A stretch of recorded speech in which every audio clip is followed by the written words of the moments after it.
Time for this week's edition of Strategy, brought to you by Microsoft Surface, the official tablet of the New York Giants. And Carl, we're going to go to the coach's tape here, and Bijan Robinson is in his second year out of Texas.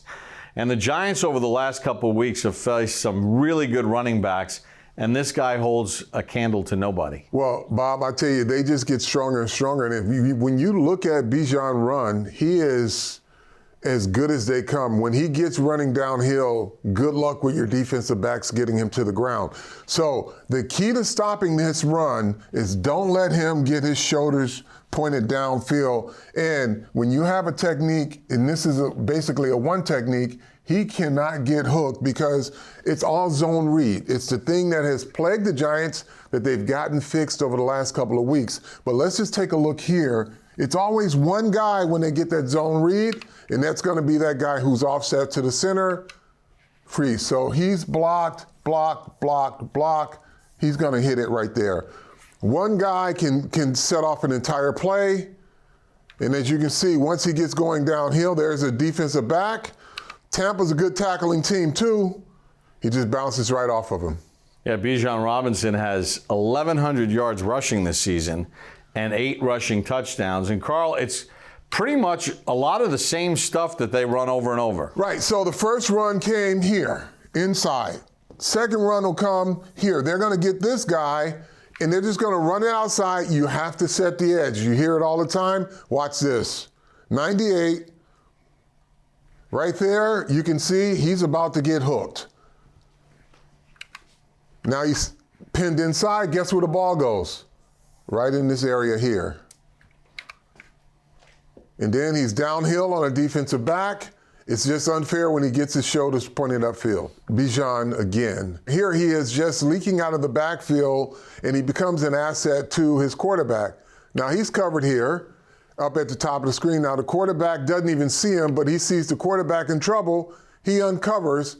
Now the ball's in his hand. As you can see, he's not easy to get down. Yeah, I mean, so that's kind of an improv play, isn't it? Yeah. That's it. But that's a player being aware of, hey, let me find the open area. And then once he's in the open field, sure, impossible to deal with. And now when you get to the receivers, Drake London's a big, strong guy. You look at him on film, you say, is he polished or is he not? But he just seems to get open all the time. Here he is at the top of the screen here. And you'll see he just basically physically beats the defensive back for the inside position. So look, defensive back is in good position here. He's got him pinned to the sideline. But look what happens. He just works himself back in. Good throw, good catch in traffic. Yeah, I mean, and they're really physical when it comes to that kind of stuff. And he made some contested catches on Monday night against the Raiders. So you got to fight through with him, don't you? You do. The play is not over. These guys, especially London, he just continues to work. So the play's not over until the ball is not in his hands. Because if he's running a route, don't give up on it because he's going to try to get it. Now, they have good receivers. But the other weapon that the Giants are going to have to be alert for is the tight end position. The tight end last week had a lot of success. He was wide open. They're going to try to take advantage of missing linebackers and missing cornerbacks and missing safety. So here you'll see Kyle Pitts.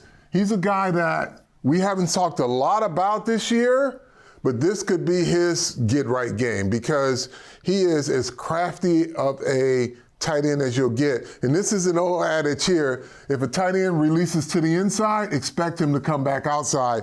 But no one studies that as much, so the Giants are going to have to study that because you'll see him look like he's going to run a crossing route.